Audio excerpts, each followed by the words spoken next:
आलस्य मनुष्य का सबसे बड़ा शत्रु है, क्योंकि आलस्य मनुष्य को कभी भी जीवन में उन्नति नहीं करने देता। आलस्य मनुष्य को इतना निकम्मा बना देता है कि उसे परिश्रम से घृणा हो जाती है और वो सदैव ही आराम की अवस्था में ही रहना चाहता है। आलस्य नामक शत्रु को समाप्त केवल परिश्रम नामक मित्र ही कर सकता है। इसके अलावा इसे समाप्त करने का कोई और दूसरा मार्ग नहीं है। परिश्रम से मित्रता के पश्चात ये शत्रु अपने आप ही समाप्त हो जाता है। परिश्रम ही सफलता की कुंजी है। ये बात केवल परिश्रमी व्यक्ति ही समझ सकता है, क्योंकि वो परिश्रम की अहमियत अच्छे से जानता है। उसे ये ज्ञात होता है कि परिश्रम ही उसका सच्चा मित्र है और इस मित्र की सहायता से वह अपने जीवन में सदैव उन्नति करेगा। आज की जो बौद्ध कहानी हम सुनेंगे, इसके अंदर आपको 7 ऐसी बातें पता चलेगी जो आपकी जिंदगी बदल सकती है। वो आपको न कभी आलस्य आने देगी। यदि आप इन 7 बातों को अपना कर चलते हो तो आपको आलस्य यदि आएगा तो भी आप उस आलस्य को भगाकर आप जिंदगी में आगे बढ़ने की कोशिश करोगे, क्योंकि ये 7 बातें आपको कभी भी चैन से सोने नहीं देगी। तो आलस्य तो बहुत दूर की बात है। मेरे कहने का मतलब है कि आपको कभी आलस्य नहीं आएगा यदि आप इन 7 बातों को अपने जीवन में गांठ बांध लेते हो। वीडियो शुरू करने से पहले वीडियो की रीच बनाने के लिए आप वीडियो को अंत तक जरूर देखें। तो चलिए शुरू करते हैं। एक गांव के अंदर एक बहुत ही ज्यादा आलसी व्यक्ति रहता था। वो कुछ काम धाम नहीं करता था, बस दिन भर निठल्ला बैठकर ये सोचता रहता कि किसी तरह कुछ खाने को मिल जाए और काम से आराम मिल जाए। इस प्रकार के आदमी आपको हर क्षेत्र में मिल जाएंगे, हर कंपनी में, हर फैक्ट्री में, हर जगह मिल जाएंगे, जो निठल्ला बैठकर सिर्फ दूसरों की बुराई ही कर सकते हैं। दिखावा के लिए तो बताएंगे कि वो बहुत व्यस्त है, परंतु वास्तविकता कुछ और ही होती है। एक दिन वो यूं ही घूमते घूमते आम के एक बाग में पहुंच गया। वहां रसीले आमों से लदे कई पेड़ थे। रसीले आम देखकर उसके मुंह में पानी आ गया और आम तोड़ने के लिए वो पेड़ पर चढ़ने लगा। लेकिन जैसे ही वो पेड़ पर चढ़ा, बाग का मालिक आ जाता है। बाग के मालिक को देखकर वो आलसी आदमी डरकर वहां से जैसे तैसे पेड़ से उतरा और वहां से भाग खड़ा हुआ। भागते भागते वो गांव के बाहर स्थित जंगल में जा पहुंचा। वहां पूरी तरह से वो थक चुका था, इसीलिए वो एक पेड़ के नीचे बैठकर अपने शरीर को सुस्ताने लगा। तभी उसकी नजर एक लोमड़ी पर पड़ी। उस लोमड़ी की एक टांग टूटी हुई थी, वह लंगड़ा कर चल रही थी। लोमड़ी को देखकर आलसी आदमी सोचने लगा कि ऐसी हालत में भी इस जंगली जानवर ने भरे जंगल में अपने आप को कैसे बचा लिया, इसका अब तक शिकार कैसे नहीं हो पाया। जिज्ञासा में वो एक पेड़ पर चढ़कर वहां बैठ गया और बैठकर देखने लगा कि आखिर इस लोमड़ी के साथ आखिर क्या होता है। वो पेड़ पर चढ़कर वहां से बैठकर उस लोमड़ी का ध्यान रखना शुरू कर देता है। कुछ ही पल बीते कि पूरा जंगल शेर की भयंकर दार से गूंज उठा। उसे सुनकर सारे जानवर डर कर भाग गए, लेकिन लोमड़ी अपनी टांग के साथ भाग नहीं सकती थी। वो वहीं पर खड़ी रही और वो आदमी भी उस पेड़ पर चढ़कर आराम से अब देखने लगा। शेर लोमड़ी के पास आने लगा। आलसी आदमी ने सोचा कि अब शेर लोमड़ी को मारकर खा जाएगा, लेकिन आगे जो हुआ वह कुछ अजीब ही था। शेर लोमड़ी के पास आकर वहां पर खड़ा हो गया। उसके मुंह में मांस का एक टुकड़ा था, जिसे अपनी लोमड़ी के सामने गिराया और लोमड़ी इम्तिहान के साथ मांस के टुकड़े को खाने लगी। थोड़ी देर बाद शेर वहां से चला गया। ये घटना देखकर आलसी आदमी सोचने लगा कि भगवान सच में सर्वश्री है। उन्होंने धरती के समस्त प्राणियों के लिए, चाहे वो जानवर हो या इंसान, खाने पीने का प्रबंध कर रखा है। वो अपने घर लौट जाता है। घर आकर वो बैठ गया और 2-3 दिन तक बिस्तर पर लेटकर प्रतीक्षा करने लगा कि जैसे भगवान ने शेर के द्वारा लोमड़ी के लिए भोजन भिजवाया था, वैसे ही उसके लिए भी कोई न कोई खाने पीने का सामान ले आएगा। लेकिन ऐसा कुछ नहीं हुआ। भूख से उसकी हालत खराब होने लगी। आखिरकार उसे घर से बाहर निकलना ही पड़ा। घर के बाहर उसे एक पेड़ के नीचे एक बाबा बैठे दिखाई दिए। वो उनके पास गया और जंगल का सारा वृत्तांत सुनाते हुए बोला, बाबा जी, भगवान मेरे साथ ऐसा क्यों कर रहे हैं? उनके पास जानवरों के लिए भोजन का प्रबंध है, लेकिन इंसानों के लिए नहीं। बाबा जी ने उत्तर दिया, बेटा ऐसी बात नहीं है। भगवान के पास सारे प्रबंध है, दूसरों की तरह तुम्हारे लिए भी। लेकिन बात यह है कि वे तुम्हें लोमड़ी नहीं शेर बनाना चाहते हैं। इसीलिए तुम यहाँ बैठे मत रहो। तुम्हें दूसरों की मदद करने के लिए बनाया है। वो व्यक्ति बोला कि बाबा मुझे बहुत आलस आता है, मैं तो इतना आलसी हूँ कि अपने खाने पीने का सामान भी दूसरों पर निर्भर रहता हूँ, इसीलिए तो मैं चाहता हूँ कि कोई मुझे ला के कुछ दे दे तो मैं बैठे बैठे खाता रहूं। बाबा ने कहा, बेटा यदि आलस्य को तुम सच में दूर करना चाहते हो तो आज मैं तुम्हें 7 ऐसी बातें बता रहा हूँ जिसको अपने जीवन में गांठ बांध लेना। ये 7 आदतें तुम एक साथ तो अपने जीवन में अप्लाई नहीं कर पाओगे, लेकिन हाँ, यदि धीरे धीरे तुम अपनी जिंदगी को बदलना चाहते हो तो इन 7 आदतों को अपने जीवन में डालना शुरू कर देना। सबसे पहली आदत, समय पर उठना और समय पर सोना। आपके आलस की जड़ यही है कि आप ना ही समय पर रात को सोते हो और ना ही समय पर टाइम से उठते हो।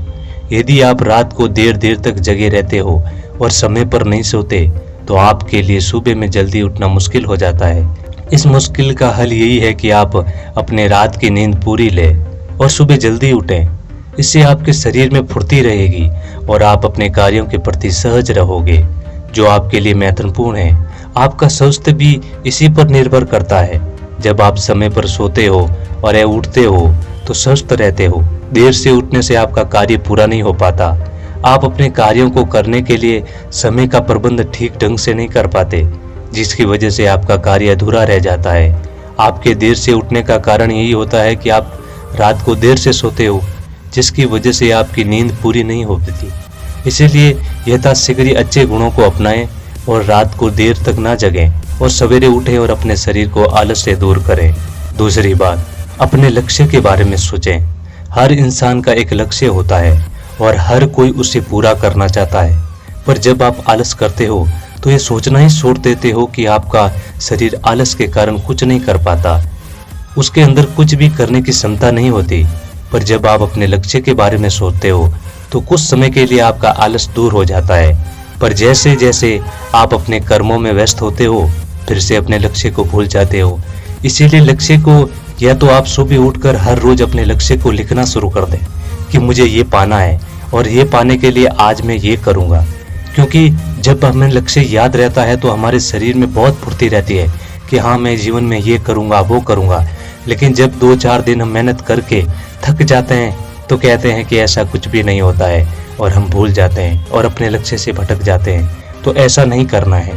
नंबर 3, लगातार काम ना करें। जब आप लगातार काम करते हो तो आपको आलस महसूस होने लगता है और आप अपने काम को करने में थकान महसूस करते हो।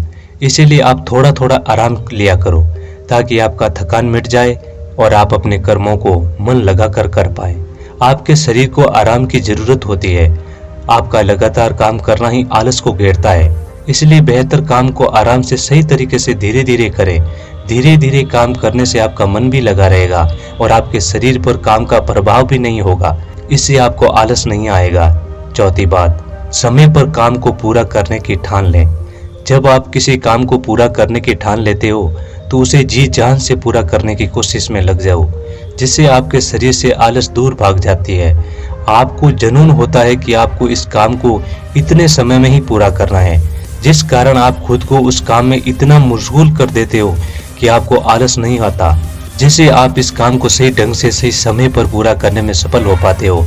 आपका आलस आपको सफल होने नहीं देता, वो आपको किसी भी काम से भागने पर मजबूर कर देता है। इसीलिए आप अपने शरीर के आलस को दूर भगाकर जितने समय में जो काम पूरा करना है उसे कर लें और सफल रहें। नंबर 5, शारीरिक गतिविधियां वाला काम करें।